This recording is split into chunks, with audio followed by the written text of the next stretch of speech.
Bueno, señores y señoras, bienvenidos a bordo. Como siempre decimos, nos imaginamos estar en la cubierta de la fragata para escuchar estas tertulias, donde traemos siempre alguien que nos inspira, que nos enseña, que nos dice cosas lindas de la navegación. Como verán, no la pasaron muy bien en esta navegación hacia el sur la fragata. Ahí le ponemos algunas fotos que nos mandó el señor comandante capitán Chini, contando la actividad que han hecho. Habían partido de Buenos Aires el 18 de junio y con 56 bucoma a bordo. El 23 de junio participaron en la revista naval y ceremonia de bienvenida del patrullero oceánico Ara Piedrabuena frente a la ciudad de Mar del Plata. El 26 de junio participó en ceremonia de los caídos en nuestras Islas Malvinas, frente al balneario El Cóndor en Vietma, siendo la primera vez que la fragata visita ese balneario. Del 28 al 30 de junio fondeó en Puerto Madryn, y ahí tuvieron una plácida fondeo, y ahora están navegando rumbo a Mar del Plata, estimando que el 7 de julio ingresará al puerto de Buenos Aires nuevamente. Así que ahí vieron lo que pasó. Bueno, yo iba a hacer también un homenaje por Carlos Vilar Castex, que falleció esta semana a los 92 años. Charlie fue un gran navegante. Él con su hermano fueron los primeros campeones mundiales en la clase Snape en el año 48 y 1951. Y bueno, ya es el hermano Jorge ya había fallecido, así que le deseamos que tenga una buena navegación hacia la eternidad. Los recordamos a la gente del agua con mucho cariño. Lo hemos visto en todos lados, en todas las regatas, en todos los barcos, y que fue un señor, verdadero señor del agua. Bueno, con esto nos queda por presentar a quien nos va a ilustrar hoy la épica navegación de Magallanes y Elcano. Ya hemos relatado otras épicas, como fue el cruce del Atlántico en la carabela Santa María, en su momento. También contamos cruces en la balsa del amigo que se hizo con, ¿cómo se llama?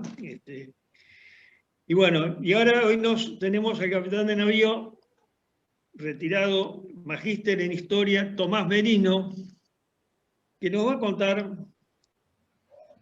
qué pasó en ese viaje. Merino comandó el transporte Canal Beagle y el submarino San Juan. Fue integrante de la comisión de historia de dicha maestría en la Escuela Superior de Guerra. Tiene libros sobre el submarino de la Armada Argentina y sigue largo el título.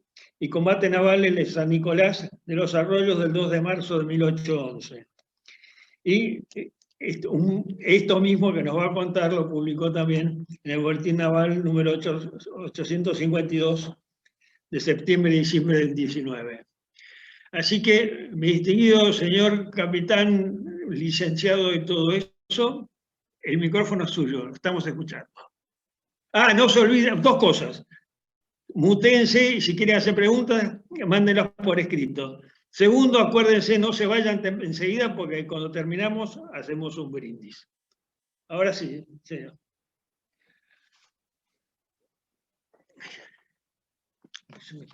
El viaje de Magallanes, Elcano a 500 años, desde agosto del 19 al 8 de septiembre del 22. Hace poco más de 5 siglos se realizó un viaje que se convertiría en una proeza mundial.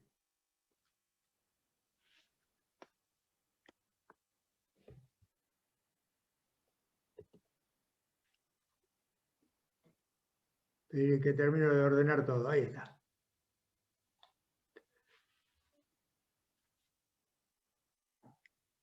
El objetivo de Cristóbal Colón en 1492 había sido navegar hacia el oeste, hacia las Indias, en busca de especias y otras riquezas de Asia. No las encontró. En cambio, se topó con nuestro continente, América. Tras el Tratado de Tordesillas, en 1494, el mundo había quedado dividido en dos por una línea imaginaria en el Océano Atlántico. España tenía el control de la zona oeste, lo que abarcaba buena parte del continente americano, además de las Islas Canarias, y Portugal controlaba toda la zona este, que abarcaba desde África hasta el Océano Índico y el pico oriental de Sudamérica. Por todo esto, España estaba muy interesado en una vía marítima hacia el Asia, sin navegar hacia el sur bordeando el África y hacia el este, hacia la India, que era la ruta que monopolizaba Portugal. El paso por tierra del Atlántico al Pacífico ya se conocía desde 1513, cuando Vasco Núñez de Balboa avistó el Océano Pacífico al que llamó Mar del Sur. Fernando de Magallanes creía en la posibilidad de llegar a las Islas de las Especias navegando hacia el oeste y posteriormente regresar a España. Su plan era muy similar al de Cristóbal Colón. Magallanes había nacido en Portugal, tenía experiencia en el mar y conocía muy bien las Indias, ya que pasó 8 años como soldado de la Armada portuguesa en el Océano Índico. Concebida la idea, Magallanes la expuso al rey de Portugal, Manuel I, pero a este no le interesó, ya que tenía la vía para llegar a Asia bordeando África y no necesitaba financiar una nueva vía por el oeste. Entonces Magallanes decidió ir a España para exponer al entonces joven rey, Carlos I, su proyecto. Carlos I aceptó dicho proyecto y en marzo de 1518 se firmaron en Valladolid las capitulaciones para la expedición, en las cuales se le otorgaba a Magallanes el título de gobernador y adelantado de todas las tierras que descubriese. Lo que se está mostrando en la imagen en este momento es justamente una copia de esa capitulación, o sea, del contrato que se firmó entre la corona y Magallanes para realizar la expedición. Carlos I le otorgaba en este contrato a Magallanes el título de gobernador y adelantado de todas las tierras que descubriese. Recordemos esto de todas las tierras que descubriese, porque ya vamos a ver cómo se ve en las actividades que realizaron. Por último, el rey Carlos I estableció dos objetivos: buscar un paso entre la costa americana hacia el Mar del Sur y alcanzar después el Maluco, o las Islas Molucas, o también conocidas como Islas de la Especiería. El segundo al mando fue designado por el rey el español Juan de Cartagena, con el cargo de veedor general de la Armada, o sea, de supervisor. En este cuadro vemos la composición de la flota a su salida de Sanlúcar de Barrameda.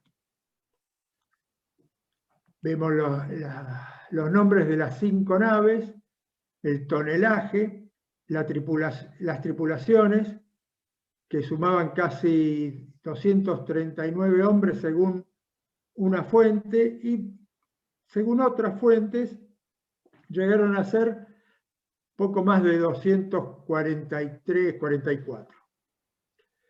¿Quiénes eran los comandantes o capitanes que zarparon de España a cargo de cada una de las naves? Y la última es qué le pasó a cada una. La Trinidad, vamos a ver qué le pasó una vez ya cargada en las Molucas de clavo de olor, que no pudo acompañar a la Victoria. La San Antonio, que nos la dejaron de regalo en nuestras costas. corrijo, la San Antonio, que es la que vuelve a España cuando se descubre el estrecho, la Concepción, que la tuvieron que quemar en Filipinas, la Victoria, que es la que completa la expedición, y la Santiago, la más pequeña marinera, que naufraga en las costas de Santa Cruz, como ya vamos a ver más adelante. Bueno, ahora vayamos de lleno al viaje. La Armada zarpó de Sevilla el 10 de agosto de 1519. Descendió por el río Guadalquivir hasta Sanlúcar de Barrameda, donde completó su alistamiento y dejó la península ibérica en forma definitiva al zarpar de este puerto de Sanlúcar el 20 de septiembre de 1519. La primera etapa fue la travesía atlántica hacia la Patagonia. La primera escala tuvo lugar en Tenerife, Canarias, donde aparte de reponer agua, víveres, hubo algunos ajustes de tripulación. Continuó luego pasando frente a las islas de Cabo Verde y cerca de la costa africana bajo control portugués hasta Sierra Leona. De allí viró al oeste, cruzando el Atlántico hacia América. Con esta derrota, Magallanes levantó suspicacia entre los españoles, porque estos consideraban esta ruta como peligrosa, pues podían ser apresados por los portugueses. Los recelos contra Magallanes seguirían después con graves consecuencias. El 3 de octubre de 1519 corrieron un temporal muy fuerte y hubieron con mucha frecuencia en esos días el fenómeno eléctrico atmosférico llamado fuego de Santel, que algunos marinos hemos tenido la suerte de ver en algunas oportunidades. Juan de Cartagena, el segundo de la expedición y veedor general, junto con otros oficiales, le pidió a Magallanes que sea consultado de todas las cosas relativas al viaje como conjunta persona, según las instrucciones que había dado el rey. Pero Magallanes no estaba conforme con eso y ya veremos qué le pasa a Cartagena. Cartagena, pocos días después, aprovecha un cruce de naves y saluda desde su barco a Magallanes como capitán y no como capitán general. Poco después, Magallanes aprovechó una reunión y lo arrestó a Cartagena y lo sustituyó al mando de la San Antonio por otro marino, Álvaro de Mezquita, que tenía como tema importante para ser designado capitán de la San Antonio, que era portugués y no español. Entre el 13 y el 27 de diciembre de 1519 tocaron tierra en la bahía de Santa Lucía, que así se llamaba la bahía de Saepetiva o Río de Janeiro, como lo conocemos ahora. Desde ahí siguieron la costa hacia el sur y desde el 12 de enero al 3 de febrero permanecieron en el Río de la Plata. La carabela Santiago exploró el río Uruguay y las naos exploraron la costa sudoeste, la costa de Buenos Aires. Entre el 7 y el 11 de febrero siguiente, esta armada barajó la costa bonaerense y del 12 al 20 de febrero exploraron el Rincón, la zona de Bahía Blanca. Del 21 de febrero al 2 de marzo reconocieron el Golfo San Matías, la península de Valdés, la Bahía Sin Fondo, el actual Golfo Nuevo, la costa atlántica de Chubut y el Golfo de San Jorge. Y del 3 al 29 de marzo, la costa de Santa Cruz hasta San Julián. Aquí decidió Magallanes pasar el invierno. El 1 de abril hizo celebrar la primera misa en territorio argentino.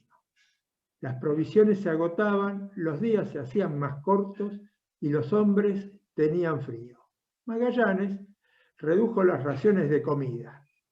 Varios capitanes y oficiales acordaron exigirle la vuelta a España y traman sublevarse contra él. Pero Magallanes los descubre y así, el 7 de abril, mandó decapitar y descuartizar a Gaspar de Quesada, capitán de la nao Concepción, y destierra a su suerte a Juan de Cartagena y al fraile Pedro Sánchez de la Reina. Pero el intento de sublevación fue muy numeroso y para no perder tripulantes perdonó a más de 40 hombres porque los necesitaba para tripular los buques. En la cima del monte más alto de la zona de San Julián, Magallanes hizo plantar una cruz en demostración de que estas tierras eran del rey de España y llamaron al lugar Monte de Cristo. El relator oficial que respondía al mando de Magallanes era el italiano Antonio Pigafetta, y de la estadía en San Julián escribió lo que ahí vemos en la imagen. Fuimos en un puerto llamado San Julián y allí entramos el poster día de marzo. Y allí estuvimos hasta que el día de San Bartolomé, que es a 22 del mes de agosto, y el dicho puerto está en 49 grados 2 tercios. Y allí adobamos las naos y allí vinieron muchos indios, los cuales van cubiertos de unas pellejas de antas, que son como camellos sin comba, los guanacos, y traen unos arcos de caña muy pequeños como turquesas, y las flechas como ellos, y en la punta traen una punta de pedernal por hierro, y son muy livianos, corredores, y hombres muy cumplidos y bien aficionados. Pigafetta a toda esta descripción agrega: el capitán general llamó a los de este pueblo patagones.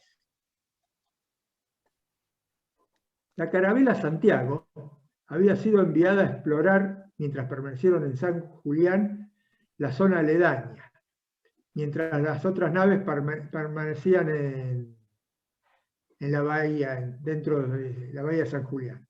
El 22 de mayo, la Santiago zozobró en la desembocadura del río Santa Cruz.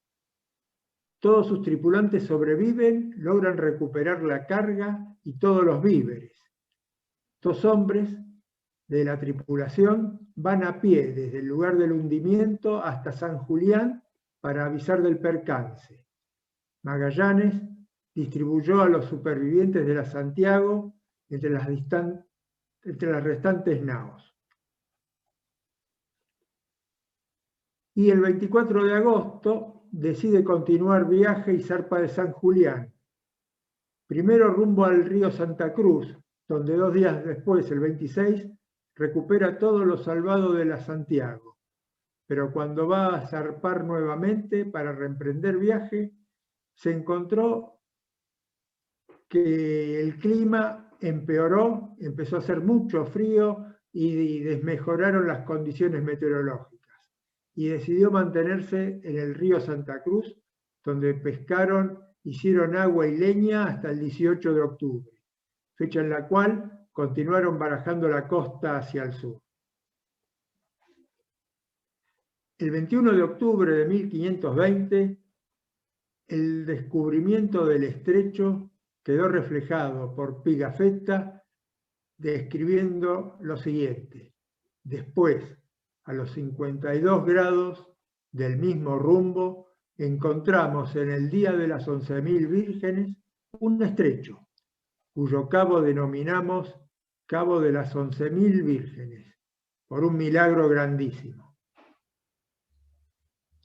Aprovechen a mirar todos los cuadros que pude encontrar relacionados con este viaje, que los he agregado en la charla, diciéndoles quién es el autor, de qué época es y qué tipo de imagen. Otro relator que logró regresar a España fue el piloto Francisco de Albo. Albo llevó un pormenorizado detalle de todos los cálculos náuticos efectuados. En algunas de las imágenes, cuando vean la derrota, que ven puntitos amarillos, esa es la posición que iba calculando fundamentalmente la latitud a través de las meridianas diarias, que iba haciendo algo. Este escribió sobre la entrada al Golfo: a los 21 del dicho, tomé el sol en 52 grados limpios. Estábamos a 5 leguas de tierra y allí vimos una huerta, como bahía, y tiene a la entrada, a mano derecha, una punta de arena muy larga, y el cabo que descubrimos antes de esta punta se llama Cabo de las Vírgenes. Entre el 21 de octubre y el 27 de noviembre de 1520 pasó el estrecho que une los dos océanos. Cruzarlo fue muy difícil, dado lo complicado de la costa. Para ello, una nave se adelantaba en exploración, buscando el mejor camino, y, hecho un trecho, volvía sobre sus pasos para hacerse seguir por el resto hasta la zona explorada. Una vez terminadas estas minuciosas etapas, consiguieron salir del laberinto hacia el Océano Pacífico. Magallanes bautizó el estrecho como Estrecho de Todos los Santos. Esteban Gómez, capitán de la San Antonio, opinaba que debía volver a informar del hallazgo del estrecho. Esta idea Magallanes la descartaba, pero no así Gómez, que aprovechó que fue enviado en exploración de avanzada junto con la Concepción y se separó de la Armada y emprendió el regreso. Gómez depuso a Álvaro de Mezquita, que era el capitán de la San Antonio, y puso rumbo a España, saliendo por la boca oriental del estrecho y de allí hacia el norte. Llegó a Sevilla el 6 de mayo de 1521, casi al mismo tiempo que estaban en Filipinas el resto de los marinos.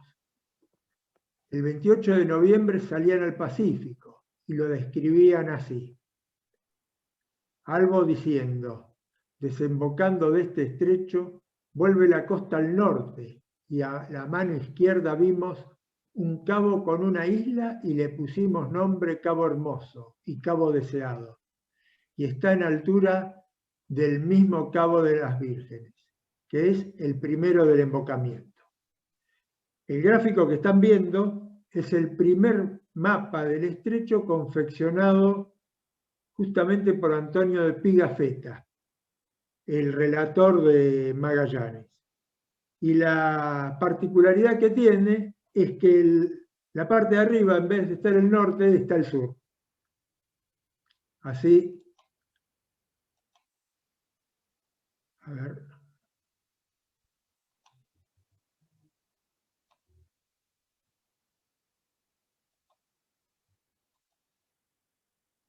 Ahí está. Esto es Tierra del Fuego, esto es la Patagonia, este es el Río de la Plata y este es el estrecho, en este mapa.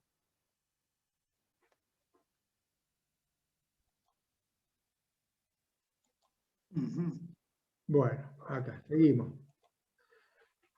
Por su lado, además de hacer el plano, Pigafetta escribió: el miércoles 28 de noviembre desembocamos por el estrecho para entrar en el gran mar, al que dimos enseguida el nombre de Pacífico, y en el cual navegamos durante el espacio de 3 meses y 20 días, sin probar ni un alimento fresco.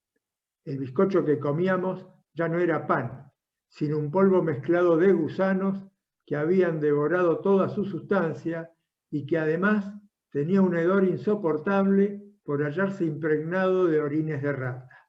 El agua que nos veíamos obligados a beber estaba igualmente podrida y hedionda. Acá tenemos una vista de lo que fue esa navegación. Observen que en la época ya conocían cómo circulaban las corrientes y los vientos en los mares, y en el Pacífico estimaron que les pasaría lo mismo que en el Atlántico. Entonces barajaron hacia el norte la costa hasta que la componente de corriente y los vientos les fueron favorables para tirarse a cruzar. Magallanes surcaba este mar con solo 3 naves. Recordemos, una se había perdido en Santa Cruz y la otra había vuelto a España. Era la primera vez que se navegaba el Mar del Sur, que por lo serena y tranquila que estaba su superficie recibió el nombre de Pacífico. El 24 de enero de 1521 avistaron una isleta con arboleda, pero estaba deshabitada y la llamaron San Pablo. El 6 de marzo, cuando ya la tripulación estaba diezmada por el hambre, llegaron a la isla de Guam, perteneciente actualmente al archipiélago de las Islas Marianas, y que ellos llamaron Islas de los Ladrones. Pese a que la expedición se debía dirigir a las Molucas, que ya se sabía que estaban a la altura del Ecuador, Magallanes recorre unos 2/3 del océano, alrededor de 10.000 kilómetros, navegando al sur del Ecuador. Esto prueba que Magallanes contaba con que el Pacífico iba a ser un océano enorme, aunque después incluso el tamaño del Pacífico superó las expectativas de Magallanes. Al final de la conferencia vamos a ver algún detalle más sobre las dimensiones. Pero recuerden esto, él se cruza del Ecuador, él calculaba, pero vamos a ver que acá iban a estar las Molucas. Pero cuando no las encuentra, sigue navegando con el arrumbamiento oeste-noroeste que traía hasta los 20 grados de latitud norte, y ahí sí pone rumbo al oeste. Después vamos a ver con qué objetivo.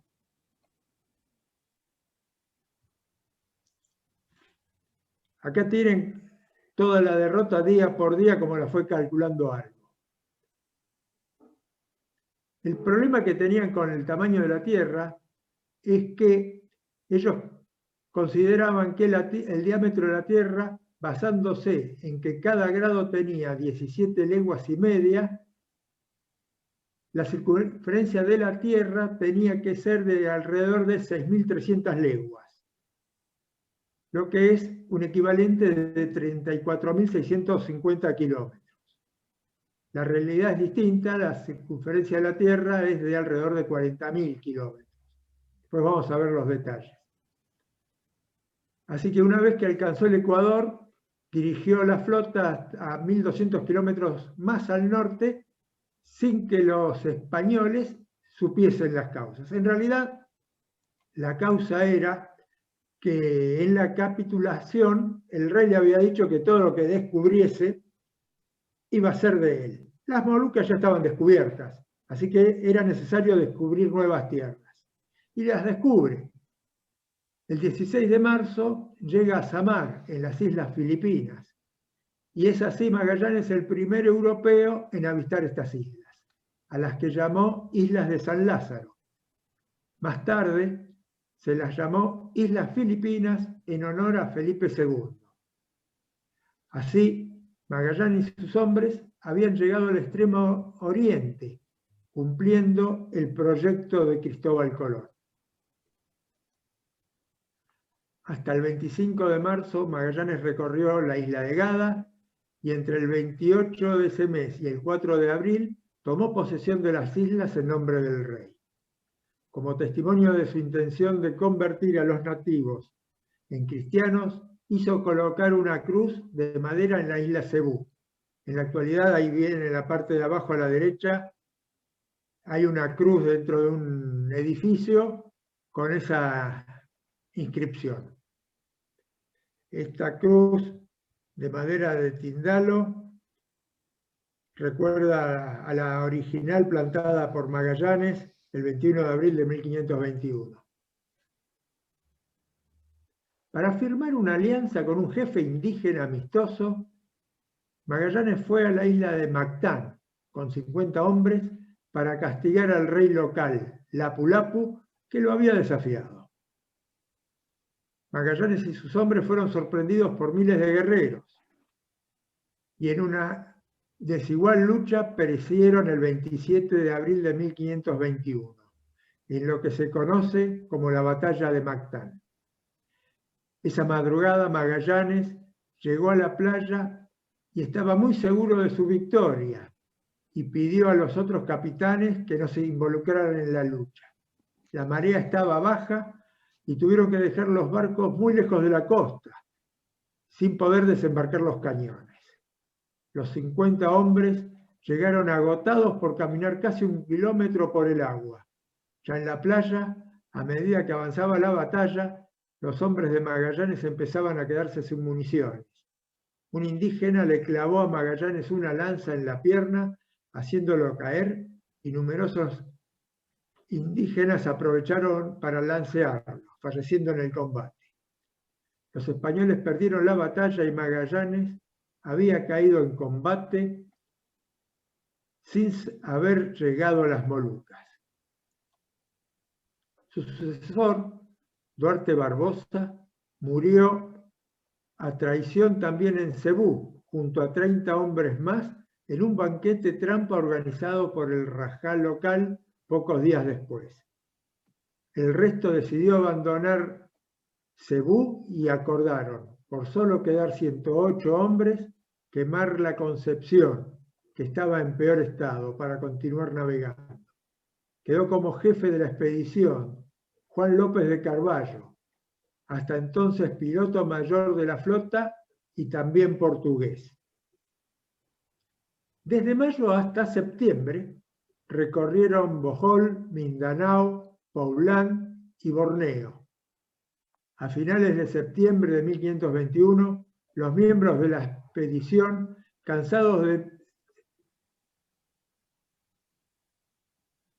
navegar sin ningún objetivo, acordaron destituir a Carvalho como capitán general por mala conducta y nombraron en su reemplazo a Gonzalo Gómez de Espinosa como jefe de la expedición y capitán de la Trinidad, y a Juan Sebastián del Cano al frente de la Victoria, que era la otra nave que les quedaba en ese momento. Dispusieron continuar la navegación hacia las Islas de las Especies, para lo cual regresaron al sur de las Filipinas y llegaron a las Molucas el 7 de noviembre de 1521, donde pidieron permiso al rey local para comerciar. 10 días después, el 18 de diciembre, 40 días después, el 18 de diciembre, con las 2 naves cargadas de clavo, de olor, se dispusieron para zarpar rumbo a España.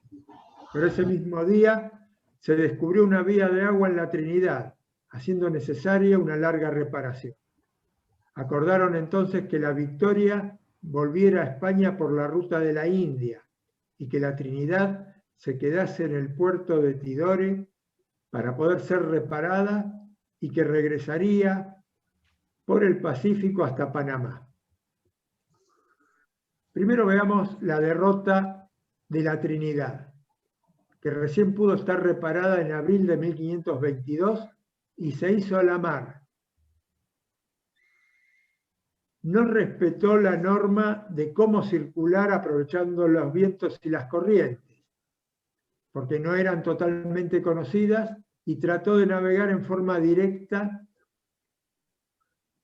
y los temporales y los vientos y las corrientes en contra impidieron su avance.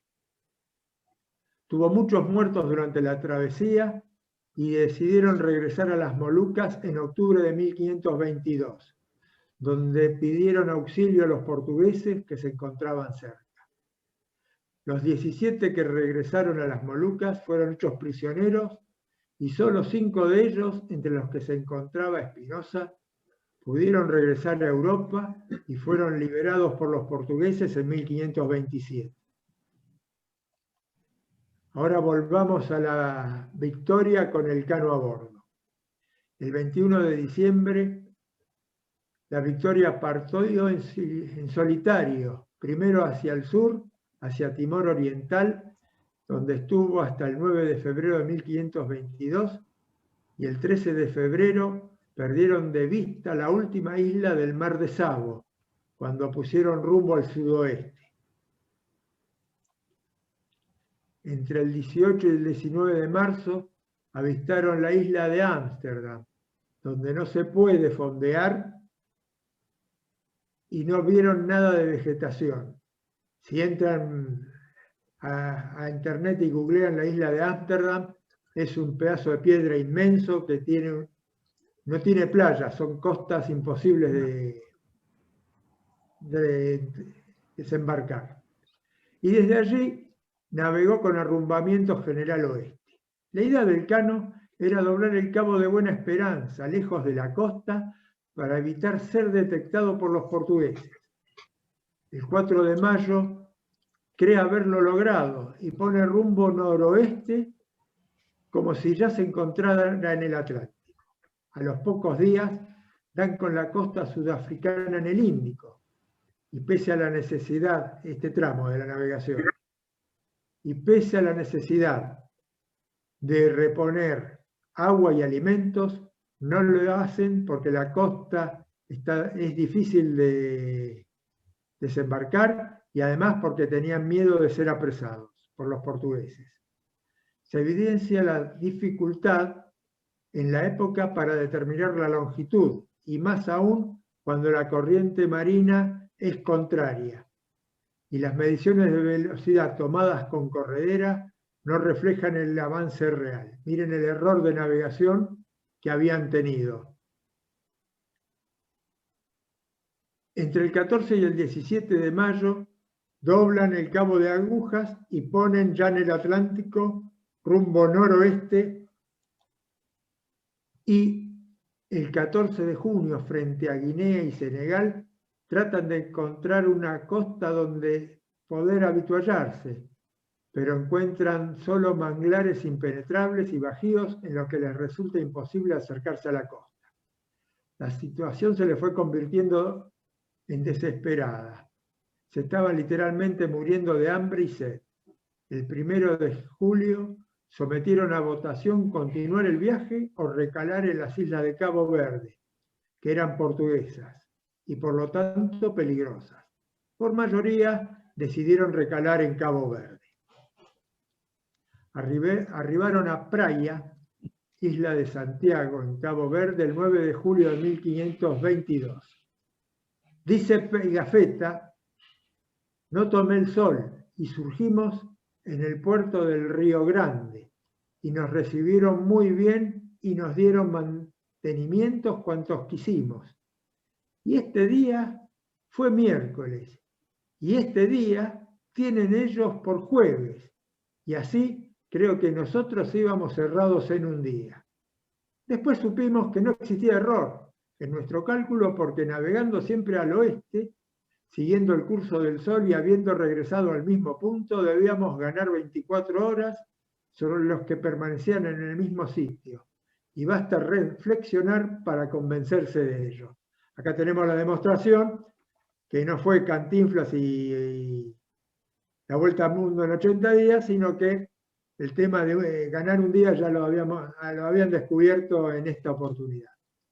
El 13 de julio los portugueses se dieron cuenta de que el Cano y sus hombres los estaban engañando, y que la Victoria estaba cargada de clavos, y que no se trataba de una nave averiada y perdida en su vuelta desde América. Las autoridades ordenan apresarlos y retienen a los 13 hombres que estaban en ese momento en tierra buscando víveres. Los que quedan a bordo les esperan toda la noche, hasta que al día siguiente, cuando los portugueses acudían a requerirles que se entreguen, emprendieron la huida. Posteriormente, el rey Carlos I conseguirá la libertad de los 13 apresados. La travesía del Cano y los que quedaron a bordo se inició huyendo apresuradamente pero tomando primero rumbo sur para despistarlos y poniendo más tarde proa a las Azores. Elcano dio un rodeo tremendo en su travesía de las islas de Cabo Verde. Sin embargo, sabía lo que hacía, pues se trataba de la ruta conocida como Volta do Mar, o también como do Mar Largo, o también como Damina, que es la forma de evitar los vientos alisios contrarios que circulan siempre cerca de la costa del Sahara. Esta ruta había sido descubierta ya en el siglo anterior por los portugueses. Acá tienen cuál es la vuelta que dieron. Las Islas Azores no suponían peligro pese a también ser portuguesas, puesto que estaban en la ruta normal para los barcos españoles que volvían de América. A estas alturas, la nave Victoria hacía permanentemente agua y los 18 marinos que venían a bordo la debían achicar con las bombas en todo momento. El 6 de septiembre de 1522 arribó a Sanlúcar de Barrameda y el 8 de septiembre a Sevilla. Eran 18 hombres supervivientes en la nao Victoria, que estaba parcialmente desarbolada y que presentaba una escora por la vía de agua que sufría desde hacía varias semanas. A bordo fundieron toda la pólvora para celebrar la llegada al puerto, en el que son recibidos como héroes. Cumpliendo su promesa, los marinos bajaron en procesión descalzos y con cirios en la mano hasta la iglesia de Nuestra Señora de la Victoria para darle las gracias. Traían un preciado cargamento de 27 toneladas de clavo, que fue tasado casi en 8 millones de maravedíes, quedando así cerca de cubrir el costo total de la expedición.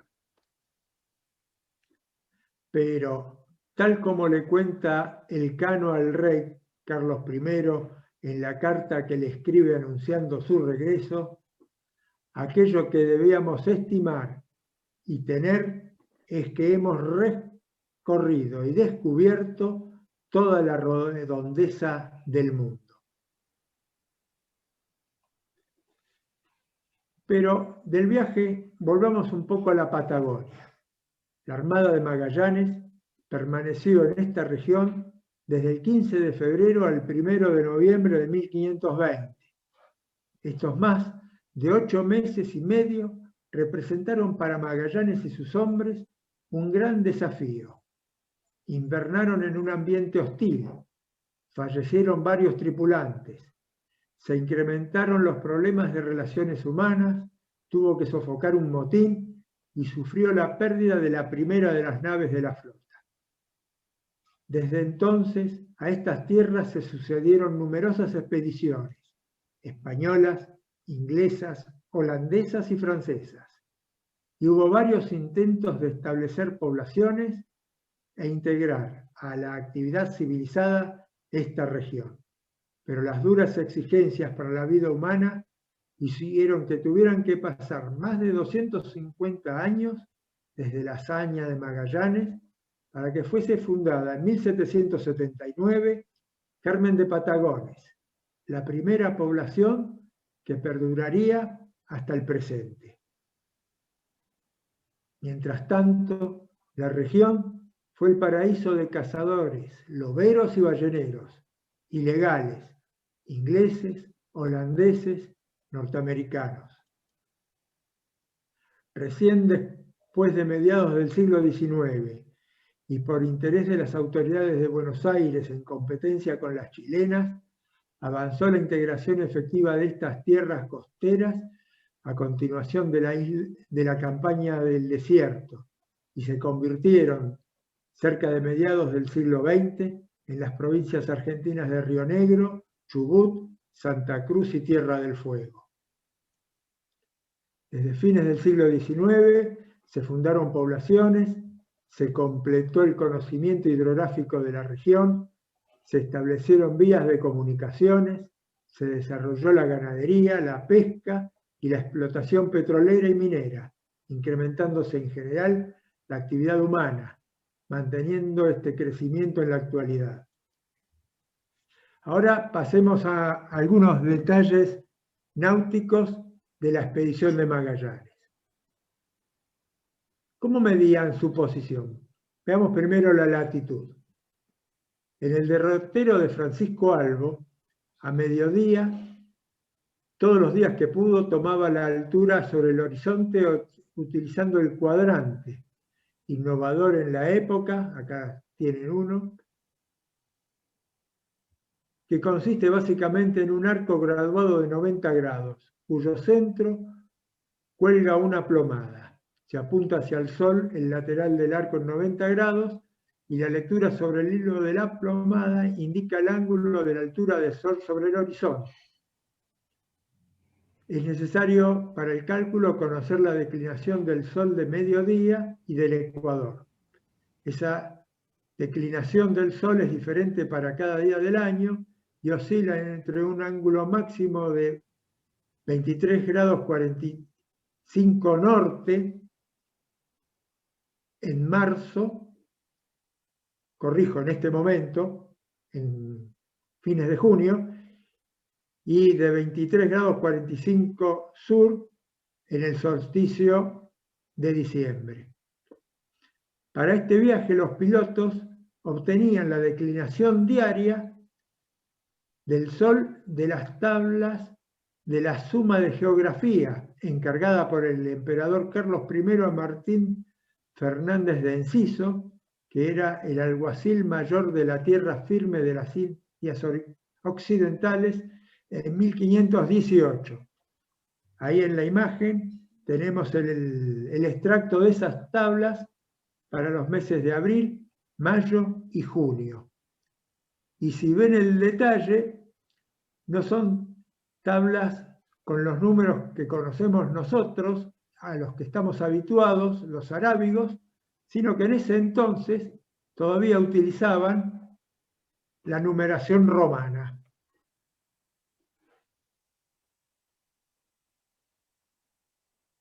Los números llegan hasta el 30 de abril, 31 de mayo, 30 de junio, y los grados y los minutos en las columnas.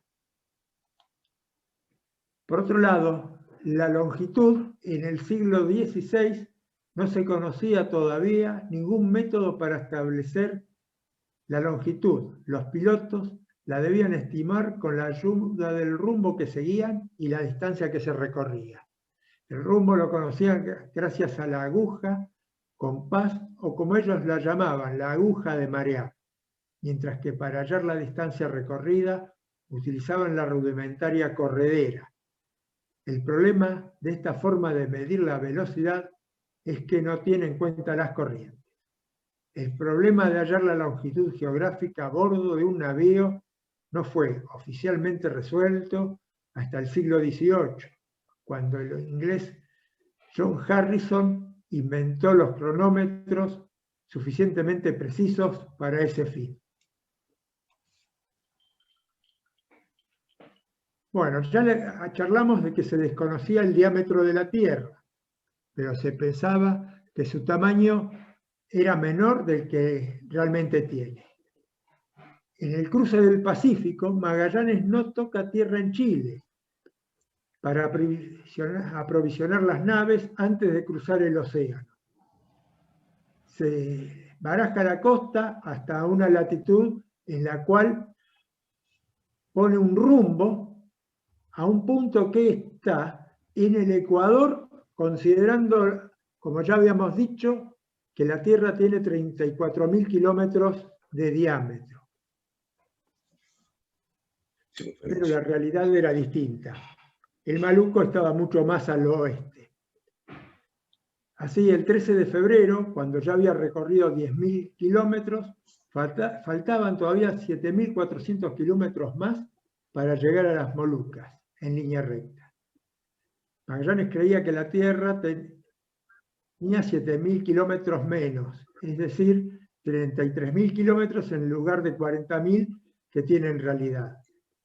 Elcano aclara, cuando regresa a España, que Magallanes y Carvalho nunca quisieron dar aquella derrota para ir a las Molucas, aunque fueron requeridos para ello. Porque este testigo, el Cano, siendo piloto en la nao capitana, vio cómo escondían la leche, mantenían oculta la información.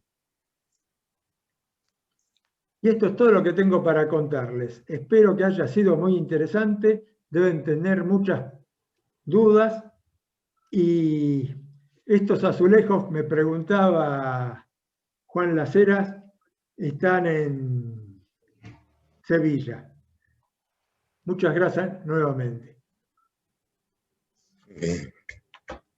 Bueno, muchas gracias, distinguido Merino. Si hay preguntas, las tenemos registradas. Sería bueno pasárselas ya. Eduardo, ¿las tenés? Se me perdió Eduardo. No ha habido preguntas, Bueno, Todo muy atento. Bueno. Igual somos pocos, Sí. así que si alguno tiene alguna duda. Sí, levante la mano. A ver, Luisa. Activa tu sonido. A ver, Luis. unmute. Ahí está. ¿Me oyen? Sí, Sí, Sí. perfecto. Bueno, muchas gracias, Tomás. El conferencista, estuvo muy bueno, me encantó. bueno, gracias. Muy entretenido.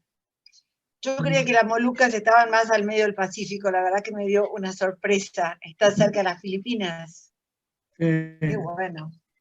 Cuando tuve que Buenísimo. estudiar, cuando tuve que estudiar el tema hace 2, 3 años, empecé a descubrir un montón de cosas que cuán distintas eran en aquella época. Lo que más Sí. me llamó la atención fueron las tablas de declinación del Sol en números romanos. Pero el tamaño de la Tierra, la forma de navegar, cuando estuvieron en la pérdida de la nave en nuestras costas, todos esos detalles son muy interesantes. Y la gran duda, que no lo mencioné en la expedición, es que así como se perdió una nave en la costa del Santa Cruz, queda la duda si otra nave habría llegado durante la invernada a Malvinas, o Gómez en su regreso a España las cruza también. Nadie lo menciona, pero está abierta la duda. ¿Cuándo se llega a determinar exactamente el diámetro de la Tierra? Esa diferencia que tenían original hasta que llegaron Con esta navegación. ¿Eh? Con esta navegación Con esta navegación llegaron a medirlo. Empiezan a darse cuenta que es distinta, empiezan a calcularlo, y ya cuando vuelve a zarpar el Cano y vuelve a zarpar Gaboto, los dos eran 2 expediciones que tenían que volver a cruzar. Inmediatamente después que zarpan, Carlos I entra en negociaciones con Portugal, porque ya sabía que la Tierra era más grande. Entonces, el contrameridiano de Tordesillas no pasaba por donde ellos creían. O sea, Magallanes hace la propuesta a Carlos I porque decía, con 33.000 kilómetros de circunferencia de la Tierra, las Molucas están en la zona que por Tordesillas le corresponde a España. Pero cuando vieron que era más grande, el contrameridiano pasaba más al este y las Molucas quedaban del lado portugués. Carlos I, vivo, en 1526-27, envía 2 expediciones más rápidamente, una desde Sevilla y otra desde Galicia. Y una vez que salieron, negocia con los portugueses y firma un acuerdo por el cual los portugueses le pagan por recuperar las Molucas, que eran de ellos, y después de eso blanquean la información de que la Tierra es más grande. Pero yo creí que era más nuevo el tema. Sí. Así que bueno. Acá nos está preguntando la bibliografía. Yo creo que nada mejor que la narración de Pigafetta, ¿no? Además de, distinguido Galvarini, el boletín de ese trabajo. No, hay mucha bibliografía. Ahora no tengo el ejemplar acá. ¿Puse la bibliografía en el boletín? A ver, me fijo. Hay varios sitios españoles que tienen toda la información de época subida en PDF para poder consultarla. Así bajé las capitulaciones. No, negativo, no está. No está. Toda la descripción de Pigafetta y de Albo, está la información de Albo día por día. Albo ponía números y de vez en cuando algún texto. Pero a Pigafetta le gustaba más la redacción. Sí, es muy interesante. Después está el informe del Cano al Rey, que es muy extenso. El informe de Gómez cuando llega, que se pega flor de susto cuando ve que aparece el Cano, porque había dicho algunas mentiras Sí. y lo controlaron. No, pero aparte en alguna medida habían desertado. Sí. Sí, Claro. pero tenía el argumento de que fue a comunicar el descubrimiento del estrecho. Claro. Sí. No, Soldado por que eso, huye sirve. perdón, yo ahí puse en el chat, porque lo leí casualmente hace un mes atrás, el libro de Magallanes, de Stefan Zweig. Está novelado, pero realmente lo recomiendo porque lo describe muy bien y cuenta las vicisitudes, y por supuesto, en base a lo que contaba el narrador de la expedición, ¿no es cierto? Sí, Es realmente interesante. sí. Ahí veo que preguntan si la navegación por el estrecho les resultó fácil. No, no les resultó fácil. Tardaron 40 días en cruzarlo. Buscando agujeros. Se metieron en cuanto océano había que explorarlo, a ver si era la salida por ahí o era la que iban recorriendo. Y el tema es que para navegar de oeste a este, el estrecho es facilísimo. Hay que dejarse llevar por los vientos predominantes. En cambio, navegarlo de este a oeste es mucho más difícil. Son pocos los que lograron cruzarlo. Hay muchas expediciones que se encontraron que no podían y tuvieron que pegar la vuelta. Un detalle interesante que no hubo tiempo es cómo va cambiando la costa sur del estrecho. A medida que uno va viendo los distintos planiferios y mapas a lo largo del tiempo. Primero creyeron que era una gran tierra australis, que de ahí empezaba lo que hoy conocemos como la Antártida. Recién, a principios de 1600, los holandeses y los españoles descubren primero el estrecho de Lemaire. Cuando descubren el estrecho de Lemaire, creen que la isla de los Estados es de nuevo la tierra australis, hacia el este. Y los españoles, cuando se enteran de qué estaban haciendo los holandeses, envían una expedición que logra dar la vuelta completa a la isla de los Estados, a la isla grande de Tierra del Fuego, y regresan con la noticia. Otro detalle interesante, el estrecho de Drake. Drake no lo cruza de este a oeste. Drake cruza por el estrecho de Magallanes, sale al Pacífico y los temporales lo arrastran hacia el sur. Pero él nunca cruzó del Atlántico al Pacífico, o del Pacífico al Atlántico, por el estrecho de Drake. Es otro detalle geográfico de anécdota. Así que, ¿alguna otra pregunta? Sí, Luisa. bueno. Bueno, perdón que no lo saludé porque fui derecho a hablar con Tomás, pero bueno, a todos los amigos presentes veo muchos. Me permito, Juan, veo que está Alfredo Barragán. Alfredo, no sé si me recordás, pero yo copié tu balsa Atlantis en escala. La balsa para una exposición hace 10 años en Pilar. Era una balsita como la tuya, o sea, la tuya era una super balsa, la mía era una balsita, pero igual dibujé la vela, todo. Tenía, por ejemplo, 4 por 2 o 3 por 1,5, no sé, era una réplica y yo te conocí. Bueno, muchachos, yo creo que un hombre que cruzó en una balsa de papiro merece hacer una charla, no sé. ¿Ya la Me parece dio? que es un lujo. Ya la dio, Jorge, Luisa. ¿qué te digas? Vos Ya la estabas dio. de farra, pero ya la dio. ¿Ya la dio? ¿Ya la está, dio ya está.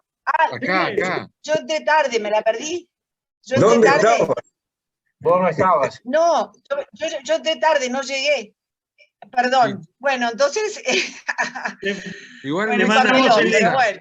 nos Porque queda la Demuestra que de navegación, verdad nos queda la yo conozco la navegación en las historia. Antillas. Conozco bien, pero bueno. Bueno, gracias, Alfredo. Otra vez será. Juan, tengo el micrófono bien, porque yo le quiero decir a Alfredo si se acuerda de mí cuando estudiamos los dos juntos en Dolores. ¿Qué? Sí, Tengo un problema de audio. ¿Hablaba Saralía? sí, hablaba. ¿Hablaba Saralía? No, Luisa. Tengo un problema de audio, no te escuché, pero recuerdo, por supuesto, tu paso por Dolores. Obvio. Recuerdo anécdotas de La Plata y recuerdo aquel programa de radio que ibas a hacer en La Plata y me convocaste como humorista, cara dura. Claro. Sí, lo hicimos juntos, me encanta que te acuerdes, nos divertimos mucho. Sí, muy lindo el programa de radio, pero no duró mucho. Así que bueno. No, ni salió al aire. En La Plata. Sí, genial. Pero gracias por los buenos recuerdos. Gracias a vos, cariños. Así que bueno. Bueno, podemos ir Bueno. anunciando nuestra próxima reunión. Va a ser el 22 de este mes, que empieza hoy. Y va a hablar el amigo Yarzábal sobre un tema naval que nos va a gustar y nos va a entretener mucho, que es el hundimiento del Rosales. Gracias. Así que lo tendremos el 22, si Dios quiere, todo anda bien. Bueno, ahí alguien tocó el bocinazo. Está con... Bueno, sí, el 22 va a hablar queda... sobre el naufragio de la Rosales, que tiene que ver mucho que ver con la charla que dio el año pasado respecto de los marinos de carrera y los marinos los gabanes y las chaquetas. Exacto. Exacto. Una vieja. Bueno, eso es el overlapping de los viejos marinos cuando aparecieron los jovencitos que habían ido a la escuela naval y manejaban el sextante, hacían cálculos trigonométricos, los otros navegaban a ojímetro. Así que va a ser entretenido. Así que bueno, nos queda más que agradecer siempre agradezco a los que nos acompañan acá en la comisión de la Asociación Amiga de la Fragata, Eduardo y Charlie, que trabajan siempre firme como rulo de estatua. Y llega el momento de la despedida y del brindis final, que siempre hacemos. Así que los invito a que agarren el contenedor de líquido. Vamos Gracias a brindar por la invitación. como Sí, siempre. no tengo que apagarle más. Primero, por los amigos que ya no están. Agreguemos en la lista hoy a Charlie Vilar Castex, que fue un gran navegante. A los amigos que están, pero no vinieron, nos fallutearon. La fragata La Libertad, que se encuentra navegando hoy, parece con una buena navegación, sin mucho pesto, hacia Mar del Plata, nuestra querida patria, y por la aventura personal de todos los que acá estamos. Salud, señores. Salud. Y señor, perdón, y las chicas de la asociación que nos acompañan y nos miran. Salud. Salud.